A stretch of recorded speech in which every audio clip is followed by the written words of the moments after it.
dessas duas personagens importantíssimas na nossa história teológica aqui em Fortaleza. Então, nós estamos tratando da teologia contemporânea. Na primeira aula, o que é que nós fizemos? Nós fizemos toda uma abordagem para mostrar que a teologia não se desenvolve ou não nasce da noite para o dia, que a teologia não surge em um revelatus máximos, é isso que Agostinho dizia. O revelatus máximo, segundo Agostinho, era o truque de fadas, né? O revelatus Marcos Deus, o revelato de Deus, não é um passe de mágica, mas é um ato que acontece em um processo contínuo da história do indivíduo. O Agostinho, permita-me começar a estar hoje dessa maneira, porque ela é necessária. Agostinho desenvolveu uma ideia de que a história não era como os gregos haviam, que era a história cíclica. Inclusive, o livro de Eclesiastes nos mostra que gregos já estavam influenciando Salomão naquela época, já estavam entrando ou coabitando com aquele povo quando o Salomão faz aquela nos seus Eclesiásticos, nas suas declarações, que nada é novo e nada é tão velho, e tudo que será hoje será novamente amanhã. Esse pensamento é um pensamento muito precoce de uma filosofia da história que só vai surgir com Agostinho. Mas, nesta época, os gregos já começaram a exercer a sua influência entre os judeus. E Agostinho, baseando-se nisto, e pelo fato de que, naquele momento em que ele vivia, os cristãos estavam sendo acusados pela destruição ou pela decadência da cidade de Roma e de todo o Império, Agostinho faz esta obra literária extraordinária, que é a Divine Dei, a cidade de Deus, da Civitas Dei, depende de como vocês querem dizer, a cidade de Deus. Vamos facilitar, né? A The Civitas Deus é uma expressão de Agostinho dizendo, não, o que acontece aqui está relacionado a um plano que acontece lá. Então, a história não pode ser cíclica, ela tem que ser linear. Ela existe um propósito, mas para esse propósito poder se desenvolver, ela vem de um começo. Neste começo, os processos vão nos levar até onde nós estamos. Eu não sei se eu me fiz entender, porque fazer a cidade de Deus e de Agostinho, de quase 2.000 páginas, só uma oração é muito complicado. O que eu quero dizer é o seguinte, é que a teologia se desenvolveu a partir de uma relação entre o homem, a sociedade, a cultura, a teologia, a divindade, e isto se desenvolveu de tal forma que chegou no século XX uma teologia que estava influenciada pelo Império Romano, pela Guerra dos Francos, pela a conquista dos árabes na Terra Santa, pelo o comando do contexto de Carlos Magno, do território, né? Daquela questão de todo mundo ter o direito de quem é rico fazer isso. Então, na Idade Média, se desenvolveu todo um conceito, ou um contexto, ou um conjunto. Esse conjunto de ideias, pessoas, comunas, atitudes, vai para o que nós chamamos de Idade Moderna. Então, quando nós chegamos na Idade Moderna, nós avançamos até de 1500, dos feudos de Carlos Magno, que nós acabamos de falar, que é aquele conjunto de terra que todo mundo poderia ter, que são os feudos. Pessoal, às vezes me desculpem que eu atropelo as palavras, porque eu tenho que correlacionar com vocês o presente, o futuro e o passado ao mesmo tempo. Não é tarefa tão fácil ter que ligar Carlos Magno, ano 800, um rei franco descendente de Carlos Mateu, para saber que, quando chega em 1800, um seu descendente russo vai herdar essa descendência de poder. É muito complicado, mas vejam bem, quando nós estamos falando de teologia contemporânea, nós estamos falando daquilo não que se pensou hoje, mas daquilo que se pensou até hoje e nos influencia. Ok? Essa foi boa. O que aconteceu até hoje nos influencia são dois movimentos. O movimento liberal, e o movimento neo-ortodoxo. Esse movimento liberal e esse movimento neo-ortodoxo vai ditar as regras do pensamento que existe até hoje. Ou você é liberal, ou você é neo-ortodoxo. É imprescindível isso? Não. Você pode ser o conjunto dos dois, que é o que eu sou, já estou me defendendo, através, mas não, esse pensamento não é só meu, através da teologia da correlação, que nós vamos encontrar no Paul Tillich, que é um dos teólogos da neo-ortodoxia. Mas a teologia da mediação. Essa teologia da mediação é nova. Então, nós vamos tratar dela só no final. Mas já digo que sou. Não sei que sou. Só sei que não sou. Pois bem, então, passando para frente. Quando nós chegamos à nossa aula, a primeira aula foi uma aula muito produtiva, a meu ver. Eu não sei com relação a vocês, mas deixou todo mundo pronto para essa aula. Eu acredito que sim.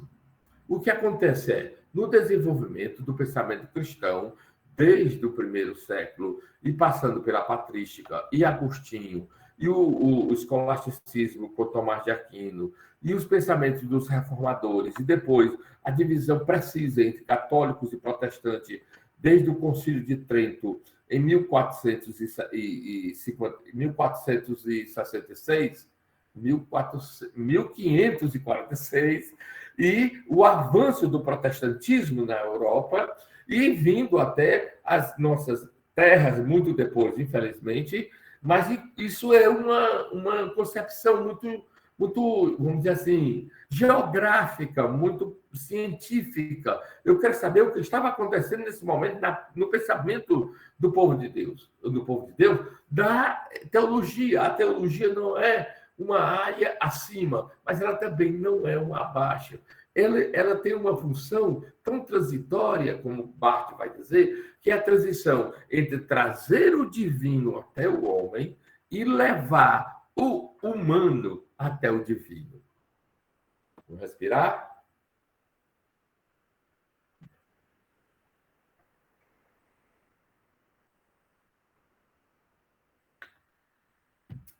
Muito bem. Na aula que vimos anteriormente, nós explicamos isso de tal modo que chegamos até o iluminismo. O que é o iluminismo?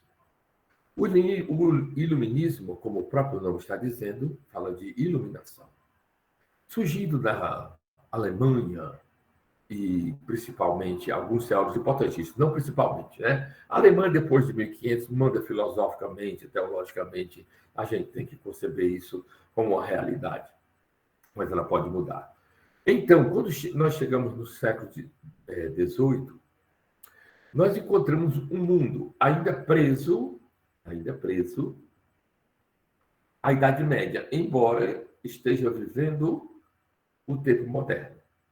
Enquanto essa comunidade teológica e filosófica reflete sobre isso, diversos acontecimentos estão se realizando aqui.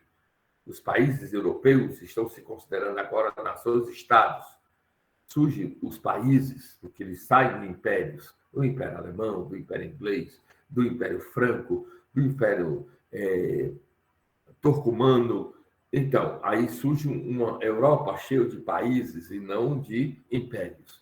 Nessa Europa cheia de países, também surgem modificações religiosas, sociais, culturais e geográficas. Mas a que nos mais interessa são as mudanças teológicas e filosóficas. Então, o século XIX é marcado por uma ideia filosófica de um mundo acima de qualquer etapa no qual ele existiu.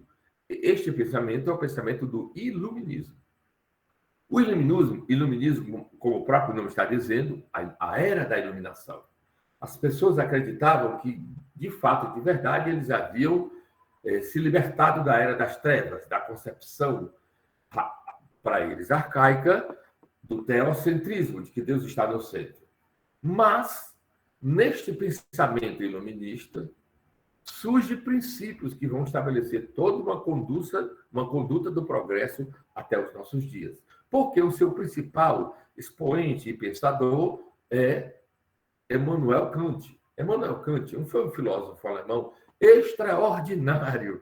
Eu falo assim, porque eu sou fã dele, Ele morreu com 80 anos. Ele era um homem tão preciso que todo mundo em Berlim, às 5 horas da tarde, ajustava o seu relógio a partir do relógio de Kant. Kant foi uma figura extraordinária, um homem de médio porte, um homem de corcunda, certo? É claro, um homem sem atratividades especiais, mas um homem moldado pela religião fundamentalista alemã, advinda do puritanismo, e era um homem que ainda seguia o conde von Zinzendorf, que fundou a comunidade dos irmãos lá na Boêmia, né? A fundada os Nurtes. Então, Emmanuel Kant ele estabeleceu o seguinte princípio. Primeiro, todo o mundo está estacionado ou gira, desculpem, em torno de uma verdade principal. Essa verdade principal, para ele, é a razão. Essa razão precisa ser autônoma para poder dar àqueles que a compreendem a oportunidade de ver o mundo como ele é. Então, o iluminismo se baseia no pensamento de Kant, que a razão é esse elemento que fará com que o homem veja o mundo como ele é. E, para isso, ele utilizou e desenvolveu um conceito filosófico, nós estamos fazendo isso porque a teologia vai fazer a mesma coisa nessa época, nesse momento, mas com o Schleiermacher. O que é que o Kant diz? O Kant diz o seguinte: eu preciso ser autônomo para poder pensar a lei universal. A lei universal é a razão. Então ele diz, sapere aude, é a expressão em latim da época, que Kant vai definir o iluminismo como sapere aude, pense. Pense sem a influência de ninguém. Pense sem nenhuma referência de livros, conselhos, signos e tudo que está atrás de você. Porque tudo isso, ou todos estes, são para você uma tutela. Então, o princípio maior do iluminismo é sapere aude, liberte-se das tutelas, daqueles que te dominaram, que te obrigaram a pensar a partir de referências que eles tinham. Essas libertações daquilo que a libertação dessas tutelas tem como alvo principal a religião. Por quê? Porque a política, a filosofia e outros pensamentos me consideravam como escravo de uma conduta que eu não decidi, mas que alguém disse para mim. Este momento é muito importante para a cultura mundial, porque a partir desse momento surge o que nós conhecemos como moderno. De fato, o que é moderno é concretizado no iluminismo. O iluminismo vai gerar uma influência tão grande sobre a teologia que vai fazer com que a teologia se adapte aos pensamentos do iluminismo. E quais eram os pensamentos do iluminismo? Os principais são 5. A lei é a razão, ela é uma lei autônoma, princípios contrários a esta lei vão sempre surgir chamados de heteronômios.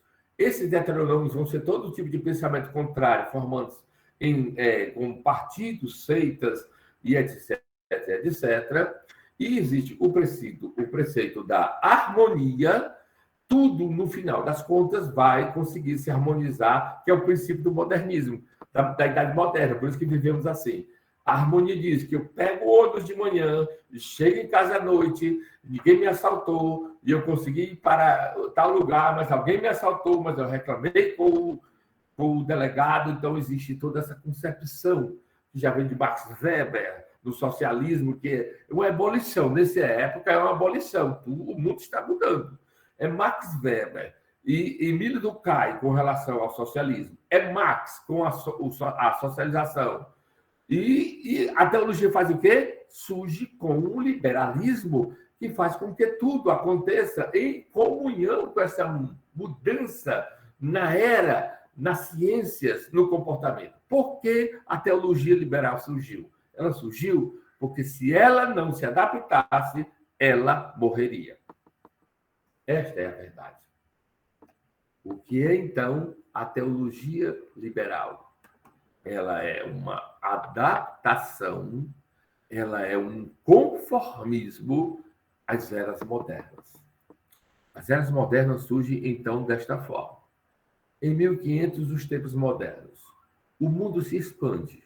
Ele se expande a partir de conhecimentos filosóficos, René Descartes, penso logo existo. Ele se expande a partir das conquistas, das caravelas e descobrimentos de todos os continentes, para nós, Pedro Álvares Cabral, mas para os espanhóis, o Cortés, e para todo o contingente, Colombo. E essas pessoas descobriram o mundo que já existia há muitos anos antes deles, ou séculos antes deles. Tudo estava mudando. Todas as modificações do conhecimento geográfico, político, sociológico, estava em mudanças. O mundo consegue conceber um mundo não apenas fragmentado, mas unido dentro de um globo. E aí vem Copérnico e Galileu Galilei, que vai mudar toda a visão científica, que o mundo não é o centro do universo, mas agora ele pertence a um sistema de planetas que giram em torno do Sol. Ah, professor, o que isso tem a ver com a matéria que eu estou vendo agora? Tem tudo a ver. Por quê? Porque a teologia sempre estará alinhada a esses fatores. Porque se ela não se alinhar, ela se tornará o último rebelde sem causa depois da hecatombe mundial do Apocalipse. Foi o que eu disse mesmo agora, hein? Foi isso mesmo. Ela será a única pessoa defendendo uma causa sem nenhum significado. Porém, para entrar dentro desse movimento tão significativo, Deus teve que preparar pessoas? Sim. As circunstâncias prepararam pessoas? Sim. O mundo exigia que alguém pudesse falar para a teologia, como a teologia. Este primeiro homem é o nosso filósofo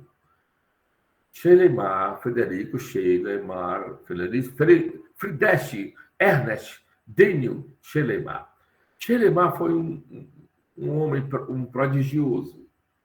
O tempo em que ele viveu, perdoe-me, foi um tempo em que os puritanos exerciam grande influência sobre os alemães.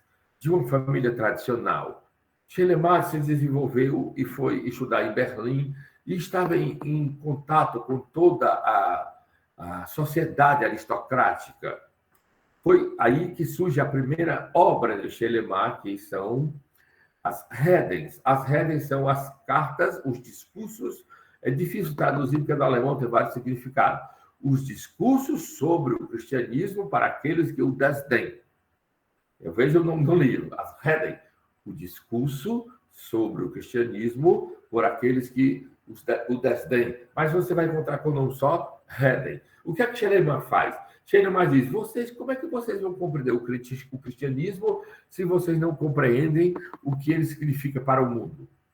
Vocês estão questionando algo que, por natureza, ao ser questionado, significa que você faz parte de algo que é questionado por você mesmo. Então, você só encontrará a verdade quando você questionar algo que não pode ser questionado por você mesmo.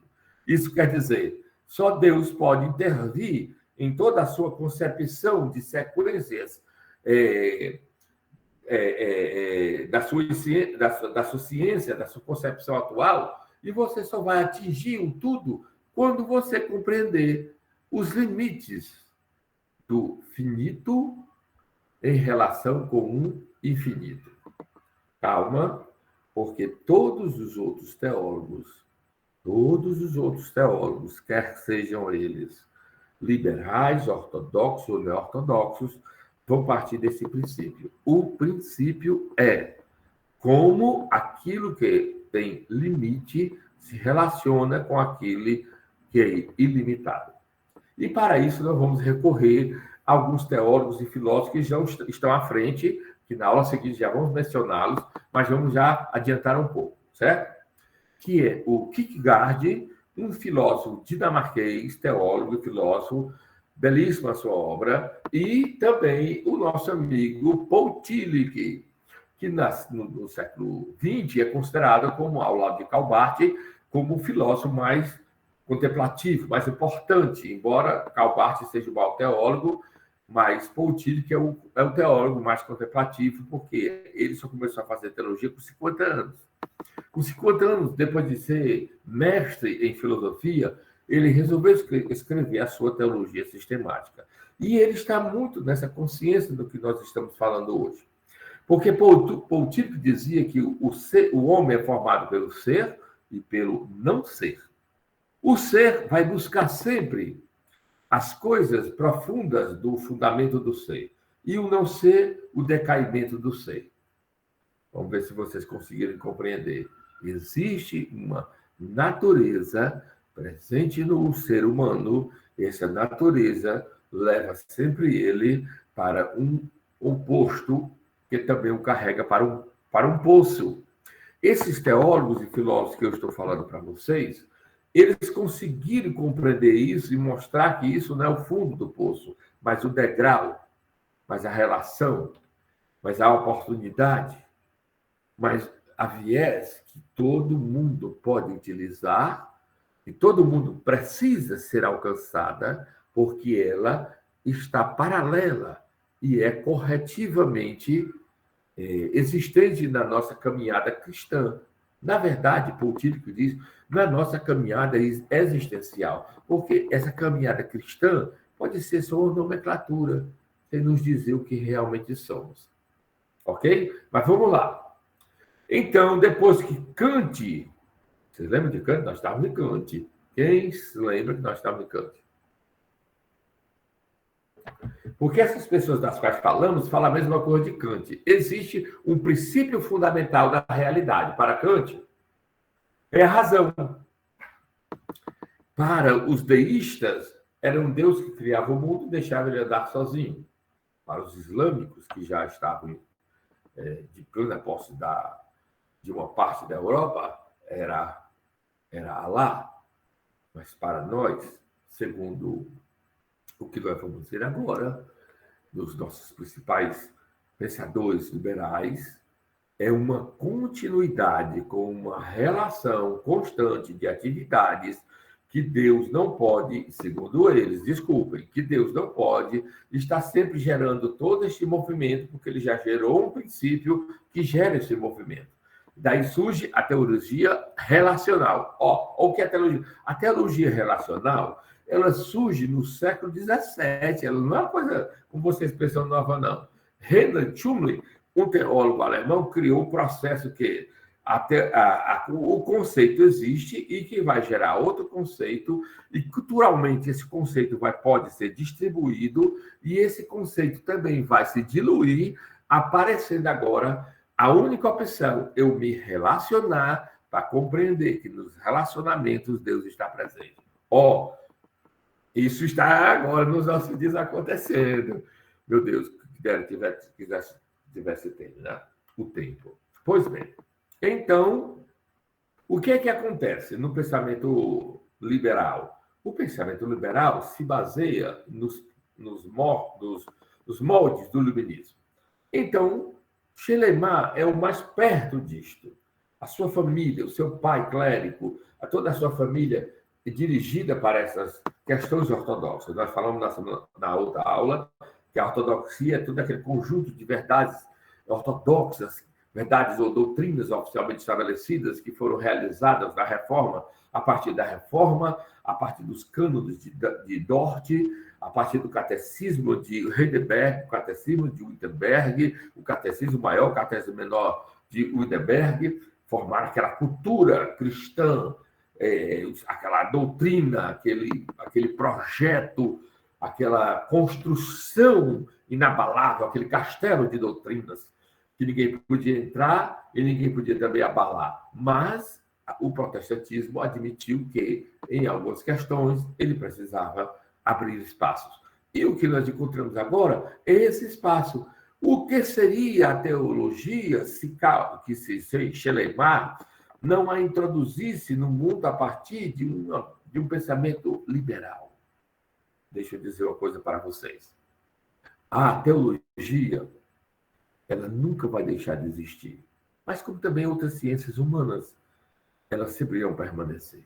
Porque a teologia consegue ver o antes, o durante e o porvir, não só apenas com uma visão, vamos dizer assim, religiosa e mística, mas com uma visão a partir de todo o conteúdo sócio, político e também biológico que está acontecendo. E foi isso que aconteceu no começo do século XX.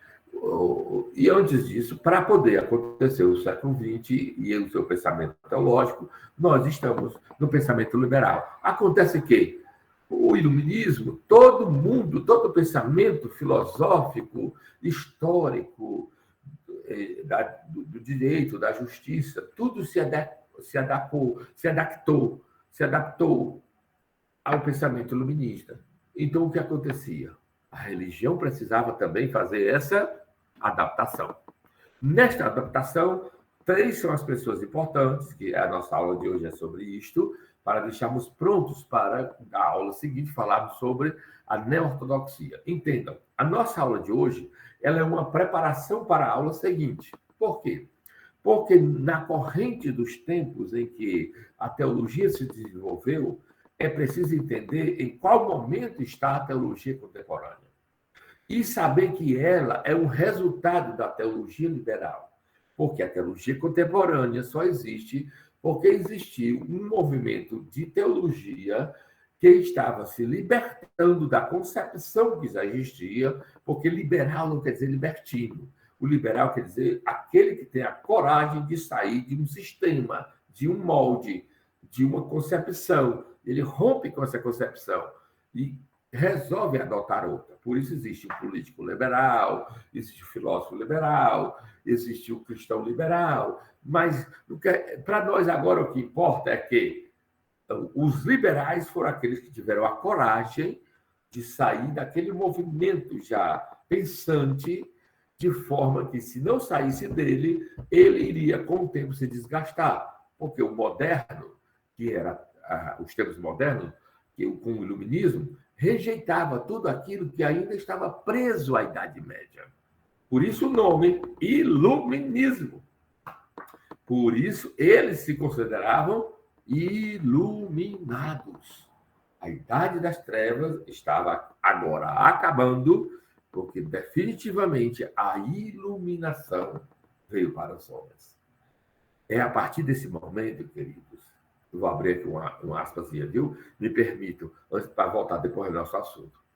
Esse movimento de iluminismo, de alcançar a supremacia, ele foi tão radical, ele foi tão sério, que quando Marx surgiu com o pensamento da libertação das classes operárias, né, que é o proletariado, ao mesmo tempo que ele Darwin com a evolução da espécie humana, quando começa o século XX, em 1900, todo mundo estava tão animado que, segundo o iluminismo e todas essas correntes que nós falamos, do darwinismo e do marxismo, o homem iria enfrentar, iria viver uma realidade em que ele agora presenciaria, contemplaria a evolução precisa da raça humana. Sabe o que acontece?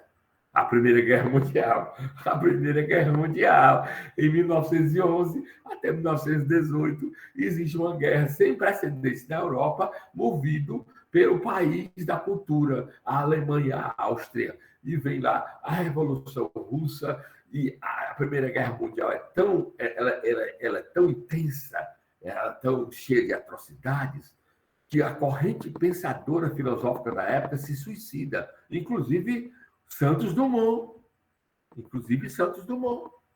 Muitos intelectuais se matam porque eles pensavam que agora o mundo viveria uma nova era, mas agora todo mundo viu o que eles criaram como poder bélico, e o próprio, como eu falei, quando viu o avião como instrumento de mortandade, ele se matou. E aí tudo que era pensado no iluminismo, no fundamentalismo e no otimismo alemão caiu por terra. Desculpe-me, nós avançamos um pouco. Antes disso, o que acontecia na Alemanha? acontecia na Alemanha que o jovem Frederico Daniel Ernst Schellemach estava apresentando para a sociedade alemã, no seu livro As Reden, os discursos para aqueles que tripudiam sobre o cristianismo, uma nova visão de cristianismo. Uma visão do cristianismo que iria se adaptar aos tempos modernos, mas que, principalmente, acima de qualquer coisa, o pensamento liberal é a tentativa de adaptar a teologia aos moldes do iluminismo, que nós já falamos. O que acontece?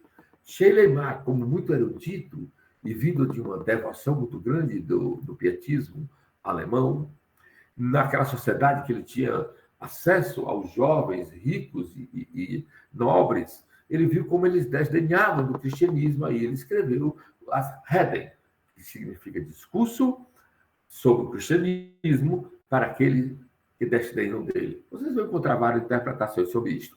Neste livro, Schellemach vai dizer o seguinte: não, vocês não têm como criticar o cristianismo. O cristianismo é o fundamento de toda a sociedade.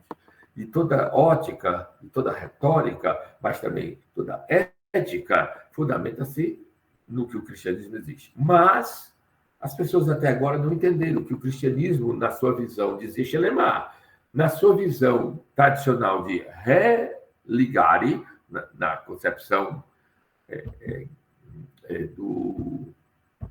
que nós somos, da nossa língua de vem, do religare, do latim, perdoe, às vezes muita coisa embaraça. O latim dizia religare, religião era ligar novamente. Ele dizia, a religião não é religar, porque religar, o religário, envolve em um problema de um abismo entre você e o que você crê. O religare, ele exige uma relação de sujeito e objeto. Eu estou aqui e Deus está ali. Eu sou o sujeito e Deus o objeto. Nesse sujeito e objeto, dizia Schellemach, a teologia liberal, não havia relacionamento pessoal. Então Schellemach disse, não, a religião não é religário. A religião é o sentimento de absoluta dependência do tudo. Só alguns termos eles são muito filosóficos. Por quê? Porque precisava de uma concepção filosófica para a teologia, senão ela se perdia. Veja lá no manual. O manual tem 10 mil vezes mais que eu estou falando. Então, Schellemach é, para toda a sociedade do século XIX, essa abertura para uma teologia aceitável, uma teologia que podia ser degustada, e não só isso, que poderia gerar uma escola, que é que veio depois de Schellemach, com o Ritschl, e depois o conde von Arnulf. Essas três pessoas, Nicolau von Arnulf, e o Albrecht Ritschl e o Daniel F. Schellemach, são eles aqueles que formam o pensamento liberal. E o que é o pensamento liberal no pensamento desses homens? É um pensamento que vai sair da contradição e da imparidade e sair daquele movimento que eles consideram engessado da Idade Medieval, da teologia, mas adaptando-se aos dias atuais, que era o iluminismo, fazendo com que a teologia pudesse ser digerível. Não sei se essa palavra é a certa. Digerível, perdão, desculpe. Então, surge o movimento que nós conhecemos como teologia liberal. O principal desses teólogos liberais é o Schellemach. O Schellemach é o principal por quê? Porque ele desenvolve o principal fundamento. Em Schellemach, nós encontramos ele dizer que a religião não é crer ou fazer, mas a religião é sentir. Aliás, as principais críticas a Schellemach é o fato de ele usar a expressão sentir. Mas Schellemach, quando fala de sentir, ele está falando no sentir não meramente emocional de relações. Ele fala de uma ligação que existe do homem com o eterno, que existe do homem com o universo. Ele usa essas expressões. Então, ele quer dizer o seguinte, Schellemach quer dizer que o homem não vive uma religião correta no religare, porque Deus está de um lado e ele está do outro. Deus é para ele um objeto e ele para Deus um sujeito. Deus para ele é o sujeito e ele para Deus um objeto. Então, Shelemah vem com a concepção de, ao invés de manter essa relação de religare, vem, segundo Shelemah, a identificação. A religião deve me levar a Deus de tal forma que eu me identifique com ele. Me identifique com a sua humanidade e me identifique com a sua tristeza, com a sua dor. Então, Shelemah vai para além disso. A teologia liberal... tem um tempo aí, né? Ainda tem umas 2 horas aí. A teologia liberal, ela é muito mística. Os pentecostais, sem saberem, tem muitas coisas da teologia liberal e não percebem, viu? Shelemah acreditava que a teologia, as verdades teológicas só poderiam ser verdades teológicas se pudessem ser experimentadas por toda a comunidade eclesiástica. Então, se alguém em todo o mundo realizasse tivesse essa opinião, essa experiência comum, aquilo deveria ser dogmático. Nós vamos dizer isso em Anarque, Adolfo Harnack. O Harnack acredita que a história do dogma é uma maior mentira, porque ela não fala o que realmente aconteceu, mas aquilo que os homens viram e interpretaram como acontecimento. Mas vamos para frente. Senão, né? Vamos para frente. Vocês estão entendendo qual é a nossa opção com relação a essa disciplina? É mostrar que o liberalismo vai gerar a teologia ortodoxa. Puxa vida, professor, faz tempo. Você já falou não sei quantas vezes sobre teologia contemporânea e eu ainda não comecei a falar sobre teologia contemporânea. É claro, porque eu estou fazendo o que nenhum professor faz. Eu estou lhe dando um mini curso de preparação para você começar a estudar os teólogos liberais, para saber por que eles existiram. Os teólogos neo-ortodoxos, desculpa. Por que eles existiram? Eles existiram por causa dos liberais. E os liberais? Existiram por causa da iluminação, que obrigava toda a corrente filosófica e teológica a se adaptar ao pensamento moderno, que estava influenciado ao renascentismo, que era o grito moderno para que a humanidade se libertasse dos pensamentos anteriores, e surge na ortodoxia, que é o conjunto de todos os nossos dogmas oficialmente estabelecidos. Existe a ortodoxia agora católica e protestante. A católica se mantém fiel até hoje. A protestante vai ter que se adaptar ao movimento cultural da época para não ficar sem voz. Essa adaptação chama-se liberalismo teológico. A teologia liberal. Seu Pai Nosso. Vamos com calma agora, né? Surgem os teólogos liberais. Quem eram eles? Aqueles que não adaptavam o pensamento que eles tiveram recebidos de igrejas pietistas, luteranas, mas também que não se conformavam em ver esse pensamento tão fora de contexto. Nessa iniciativa, o primeiro a fazer isso, e o pai da teologia liberal, é o Shelemah. Shelemah traz o pensamento de que a experiência une o todo e os todos se tornam dependentes de Deus. De que religião é a profunda dependência de Deus. Só quando isto acontece é que as pessoas experimentam, segundo Shelemah, a experiência do cristianismo, que agora se chama identificação. O religare é ligar o homem a Deus. Agora, com a teologia liberal, é identificar-se com Deus. Agora não é eu vou me ligar a Deus. Não, agora eu vou me identificar com Deus. Eu vim de Deus e sou o que sou, porque sou parte da divindade. Mas essa parte da divindade, ela não é tão mística como nós imaginamos. Os teólogos liberais acreditavam que o Jesus histórico, que a inerrância da Bíblia, que tudo isso era um produto da religião. Todas essas coisas aconteceram com o objetivo de ligar o homem a Deus. Mas, na verdade, o que existe de fato é eu manter a comunhão com Deus. Nesta comunhão,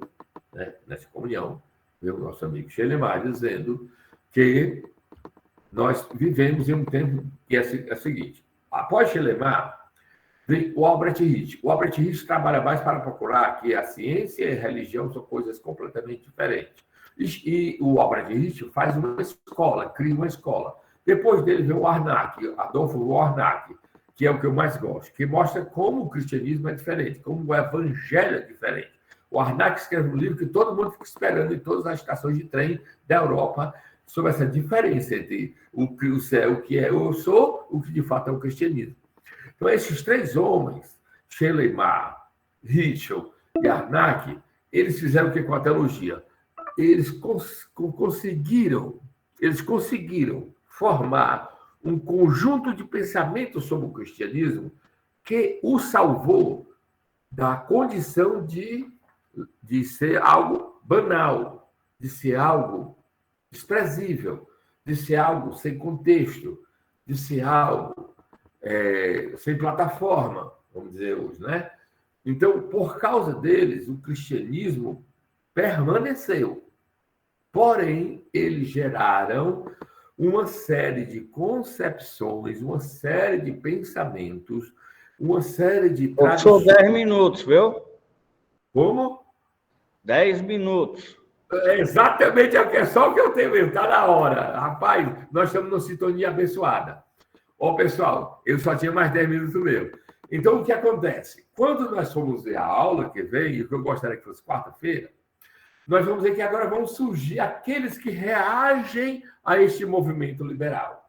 O pensamento liberal, ele não é errado em si, porque ele é uma iniciativa da igreja para não permitir que a igreja se tornasse, diante da cultura que estava acontecendo, do movimento cultural do iluminismo, se tornasse como algo obsoleto, como uma fábula, como a história da carochinha. O que acontece? Os liberais, primeiro Shelemar, e depois Ritschl e Adolfo Warnack, o que é que eles fazem? Eles conseguem conceber uma ideia do cristianismo que se adapta aos moldes do iluminismo.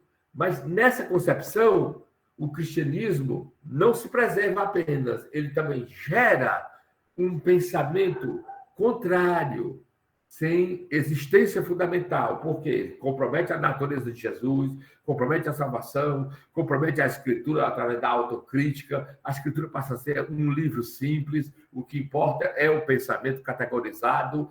Então, a partir da aula que vem, nós temos 2 aulas, e queremos até segunda-feira terminar essas 2 aulas, porque essas 2 aulas vão falar sobre os teólogos contemporâneos. Estes vêm após os liberais, e estudaram com eles, mas vão dizer, bem, assim não, tem alguma coisa errada. E eles vão voltar ao pensamento teológico dos reformadores, que tem como base o pensamento da confissão de fé de Westminster, a confissão de fé de Dort, os cânones de Dort, a confissão de fé de Heidelberg, o catecismo maior e o catecismo menor de Wittenberg e as institutas de Calvino. Vai ser tudo interligado. Eu sei que é isso que eu queria dizer. Eu sei que é difícil, pessoal, interligar datas, lugares, mas o que importa é ver que existe um agir de Deus na teologia. Teologia, como se dizia antes, de que era cru, não sei o quê, era de místico, exagerado. Não. Para mim, a teologia é a maior prova da revelação da existência do plano de Deus para as nossas vidas. Então, Deus abençoe você, e na próxima aula a gente vai começar agora a ver os teólogos neortodoxos. Este sim. A gente vai demorar um pouco sobre Barth, Paul Tillich, Emil Brunner, Ivo Rolf e Bultmann, mas vai valer a pena. Deus abençoe a todos e o Senhor possa estar conosco em todos os momentos, iluminando, acrescentando ao nosso conhecimento algo mais.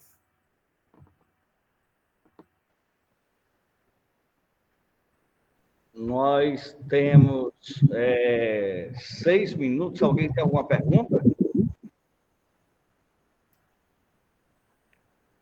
Eu queria fazer uma consideração, na verdade, que eu fico feliz e fico triste ao mesmo tempo com relação à aula, porque é um conteúdo tão rico que é uma pena que seja tão pouco tempo para a gente poder ter a aula com o senhor. Eu acho que o seu HD é de 1 tera ou mais, viu? Porque, nossa, eu fico impressionado com a quantidade de informações que o senhor tem.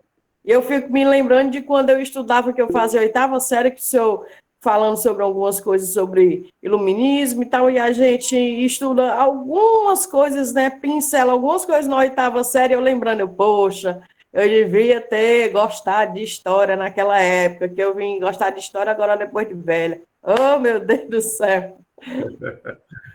Tranquilo, querido. Nunca é tarde para estudar. Verdade, verdade. Mas o que eu sei é tão pouco que eu me envergonho de chegar aqui e falar alguma coisa. É de choque, só sei que nada sei. Porque enquanto não percebemos a nossa limitação, nós vamos aprender. A gente sempre tem que estar consciente de que eu, diante de tudo que posso aprender, sou uma fagulha muito tão pequena, uma partícula tão minúscula, eu tenho que estar sempre com esse olhar. Já pensou, né? Vamos fazer um debate sobre Barth. O que é que o senhor acha? A gente pode fazer uma live sobre Barth. Eu posso fazer. Vocês que... Pega um pouquinho do meu conhecimento para fazer perguntas. Deixa eu terminar a matéria, porque na matéria, nas outras 2 aulas, a gente vai ver Barth, Brunner, Tillich, Bultmann, todos esses teólogos. Eu acho que para alguns são novos, esses teólogos não, eles são os teólogos contemporâneos, mas por que pareça, a gente vai se lembrar mais do John Piper, e vai se lembrar mais do MacArthur Júnior, e alguns, infelizmente, do Benny. Então, esses pais, a gente pode, depois de terminar a matéria, se alguém quiser, a gente pode criar uma sala de aula sobre algum dos teólogos ou sobre alguma das vertentes. E Barth, com certeza, seria o mais adequado. Inclusive, eu me especializo em Barth. E no ano que ele morreu, eu nasci. Isso para mim é significativo. E pouca gente sabe, mas o Dr. Russell Shedd foi aluno de Barth, né? Para vocês terem uma ideia. E Barth nunca fez um curso de mestrado ou doutorado, só o bacharel, mas ganhou o doutorado das principais universidades da Europa e dos Estados Unidos. Mas não vamos deixar essa Karl Barth idolatria nos tomar, não. Mas vamos falar também sobre o Emil Brunner, né? Que infelizmente... Emil Brunner, Barth e Brunner não se davam bem, a princípio, porque eles partiam de uma relação diferente sobre Deus. Barth tinha a relação da seguinte forma: Deus, através de Jesus Cristo, chega até mim. E Brunner tinha a uma oposta a essa, dizia assim: eu, através de Deus, chego até Jesus Cristo. Então, essas 2 concepções deles, elas se batiam, se chocavam, né? Então, tanto Barth como Brunner, e Brunner é excelência. Depois a gente vai conhecer Brunner, e até lá na frente, Barth tem uns congressos, umas palestras que eles não se dão, mas mais na frente, depois do concílio, que houve da Igreja Católica nos anos 60, concílio de Nicéia, né? Segundo, Barth faz as colocações sobre o evangelismo e o ecumenismo, e Bruno concorda, eles acabam até se dando bem.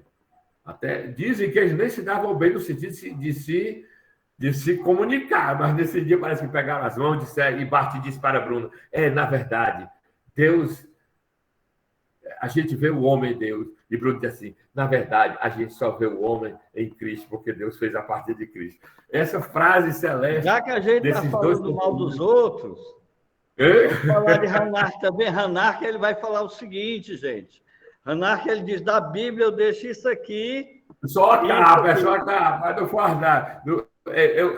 Autocrítica Meu Deus, deixa eu arrasar que ele é tão bom, rapaz. Ele tem coisa boa.